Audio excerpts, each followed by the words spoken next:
देखिए छोटे बच्चे जब स्कूल से आते हैं तो अगर हम उनको देखें तो वो इस तरह होते हैं कि जैसे उनमें एनर्जी है ही नहीं, थके हुए होते हैं। और अब जो सुनने को आता है जी हमारा सर बहुत दर्द हो रहा है छोटे छोटे बच्चों का, इसका क्या कारण है और किस तरह हर्ब्स के घर ही द्वारा जो हर्ब्स होती हैं घर में ही, उनसे किस प्रकार रिलीफ पाया जा सकता है, ये भी आप जरूर बताएं। मैम हमें सबसे पहले एक मुहिम छेड़नी चाहिए कि बाहर से मोमोज पिज्जा बर्गर बंद करें। बिल्कुल। वो जो मेयोनीज को डाल के बर्गर में डाल के वो जो बच्चे खा रहे हैं ना, वो जहर खा रहे हैं।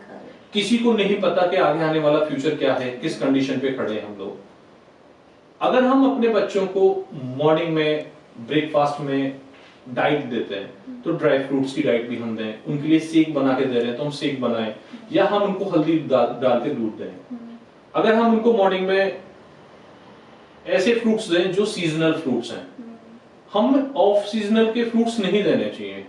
अगर हम ऐसे फ्रूट्स देते हैं तो वो कहीं ना कहीं एक स्टोरेज में रखे हुए थे जिनको उठा के अब मार्केट में अच्छा पैसा कमाने के लिए प्रेजेंट किया जा रहा है।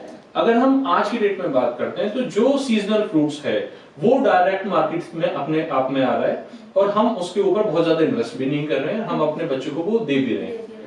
बॉडी कंज्यूम करेगी, खाना वो अच्छे से खाएंगे, ना तो शरीर थकान फील करेगा। हम लोग चीनी का इस्तेमाल अपने बच्चों के साथ कम करें, गुड़ और खांड का इस्तेमाल जरूर कराएं। गुड़ और खांड से बॉडी की एनर्जी बढ़ेगी और वो पाचन तंत्र को स्मूथ करता है। अच्छा, प्रोसेस तो ये चीनी किससे बनी? जी मैं बता देता हूँ। चीनी भी गुड़ से चीनी भी गन्ने से बनती है और गुड़ भी गन्ने से बनता है। हाँ, तो फिर डिफरेंस क्या है? दोनों में डिफरेंशिएट क्या है? एक प्रोसेस ऐसा होता है जिसमें हाई टेम्परेचर पे जाने के बाद चीनी में कन्वर्जन आता है, जिसके अंदर हाइड्रा नाम की एक केमिकल होता है, उससे उसको क्लीन किया जाता है। क्लीन करने के बाद उसको चीनी को प्योरीफाइड करने की कोशिश की जाती है। तो उसके अंदर इतना केमिकल हम ऑलरेडी प्रेजेंट कर चुके हैं कि जो हमें आगे आने वाले टाइम में बीमारी की तरफ मूव ऑन कर रहा है। अच्छा, इसलिए पुराने समय में लोग खांड का प्रयोग ज्यादा, खांड का और गुड़ का प्रयोग ही ज्यादा होता था। आप उन लोगों की एज देखें, कोई भी 100 साल से पहले नहीं मरता था।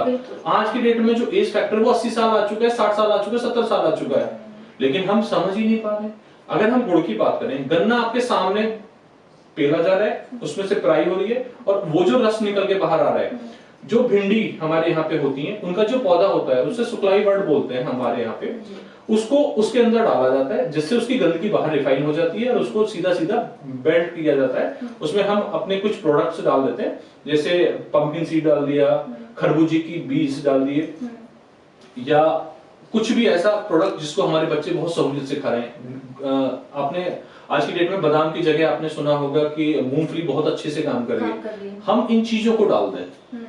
आप ये फील करिए कि आपका जो बच्चा है या आपके जो बड़े बुजुर्ग हैं, खुद आप खुद उन्हें खाने के बाद आपका जो लीवर है वो रिफाइन हो जाएगा और जो आपका पाचन तंत्र है वो अपने आप से एक कम से कम 10 टाइम्स अपनी ग्रोथ अपने आप को और बेहतर हो जाएगी अगर इन चीजों का यूज किया जाए।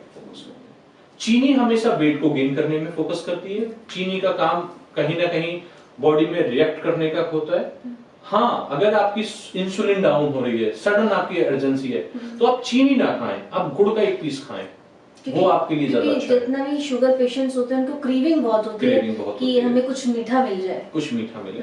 मैं ये नहीं कहूंगा शुगर के पेशेंट खाएं, मैं ये कहूंगा कि शुगर के पेशेंट अपने मुताबिक खाएं, चीनी को कम खाएं। अगर उनका प्रेफरेंस चीनी है तो चीनी को अवॉइड करें। लंबे समय से आयुर्वेद से आप लोग जुड़े हुए हैं, पूरा परिवार आपका सेवारत है, कार्यरत है।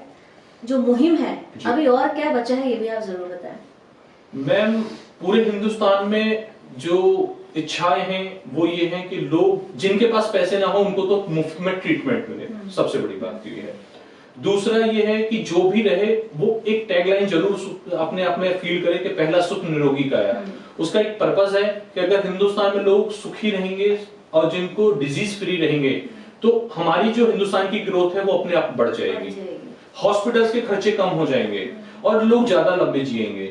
जब वो अपने परिवार के साथ ज्यादा समय देंगे तो अल्टीमेटली ये जो हिंदुस्तान है वापस से सोने की चिड़िया में कन्वर्ट हो जाएगा और हम सब फिर सुख में जीवन। और ये जो कैंसर की जो डिजीज है इसको कंट्रोल करने के लिए जो हमारी ये मुहिम है, हम कोशिश है कि हम इसे अच्छी तरीके से पकड़ के और इस पे सक्सेस करने की कोशिश कर रहे हैं।